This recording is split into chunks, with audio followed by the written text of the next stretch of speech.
This Module 3 lab activity deals with the periodic table. Yet again, that should be no surprise. Chemistry really relies upon the periodic table. It's an elegant way of laying out the elements. And the more you use this, the more familiar you get with the periodic table, the more useful it's going to be. It's just like any other tool. The more you use it, the better you're going to be with it. So the first part of this activity is for you to watch a little video that describes some of the trends found within the periodic table, as well as describes how historically the periodic table came to be. Dmitry Mendeleev was the one who essentially laid out what is the modern periodic table. Armed with that information, armed with your periodic table in hand, remember that there's a link to the online periodic table, you're going to go through a bunch of different descriptions and be able to choose the proper element of the different that match the given description.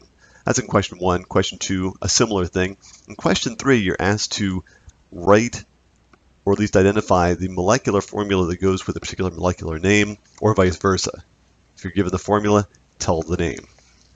If you're not sure about this, check out section 17.8 in your textbook. That has to do with how you name compounds. Now, one thing I will point out is that in the drop-downs, you're going to see for example, this one, GE2S. That 2 is meant to be a subscript behind the GE.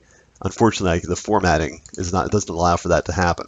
So a number that follows a letter will be understood as a subscript rather than a coefficient. So just be clear on that, that just by the limitations of the formatting of these quizzes, I couldn't put the 2 as a subscript, but it is meant to be a subscript. Okay, then wrapping up the activity, you're going to get a chance to be a sleuth.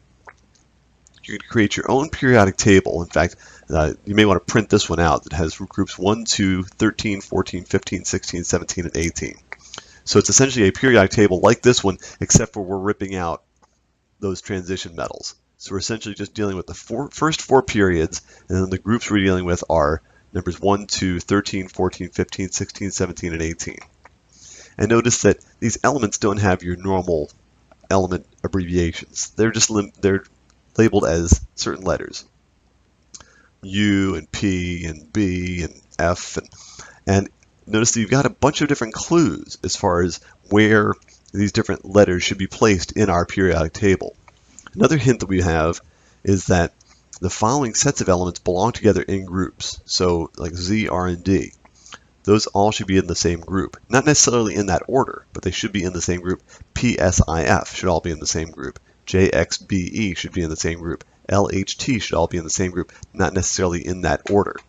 That's going to help you with some of the grouping. But what I encourage you to do is to go ahead and print out or copy it and make yourself a little paper version of this little periodic table and read the clues and start to fill them in.